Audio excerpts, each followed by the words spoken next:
ಬೆಳಗಾವಿಯಲ್ಲಿ ಘಟಪ್ರಭೆ ನದಿಯ ಅಬ್ಬರ ಮುಂದುವರಿತಾ ಇದೆ. ಹುಣಸ್ಯಾಳ ಗ್ರಾಮದ ಲಕ್ಷ್ಮೀ ದೇವಸ್ಥಾನ ಕೂಡ ಜಲ ದಿಗ್ಬಂಧನಕ್ಕೆ ಒಳಪಟ್ಟಿದೆ. 200ಕ್ಕೂ ಹೆಚ್ಚು ಮನೆಗಳಿಗೆ ಈ ಭಾಗದಲ್ಲಿ ಘಟಪ್ರಭೆಯ ನದಿ ನೀರು ನುಗ್ಗಿದೆ.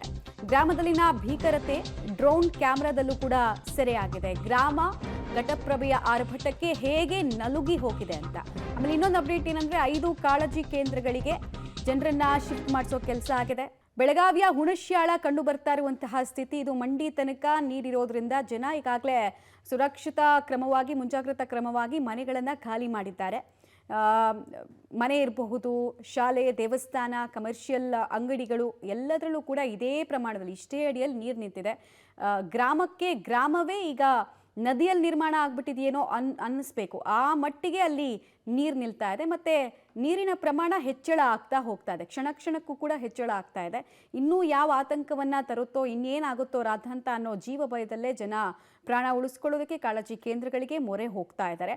ಬೆಳಗಾವಿಯ ಬಹುತೇಕ ಭಾಗಗಳು ಹೀಗೆ ಇದೆ. ಅದರಲ್ಲೂ ಬೆಳಗಾವಿಯ ಗೋಕಾಕ್ ಅಂತೂ 40 to 50% ಫ್ಲಡ್ ಎಫೆಕ್ಟೆಡ್ ತಾಲೂಕಾಗಿ ಪರಿಣಮಿಸಿದೆ.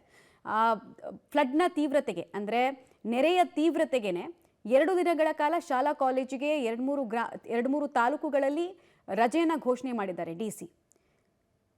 ಲಾಸ್ಟ್ ಒಂದು 2018ರಿಂದ ಕೂಡ ಇಂಥದ್ದೇ ಪರಿಸ್ಥಿತಿಯನ್ನು ನೋಡಲಾಗ್ತಾ ಇದೆ ಬೆಳಗಾವಿಯಲ್ಲಿ. ಬಿಕಾಸ್ ಕೃಷ್ಣಾ ಹಾಗೂ ಅದರ ಉಪನದಿಗಳು ವಿಪರೀತವಾಗಿ ಆಗ್ತಿದೆ. ಇನ್ನಷ್ಟು ಡೀಟೇಲ್ ನೋಡ್ತಾ ಹೋಗೋಣ ವಿರಾಮದ ನಂತರ.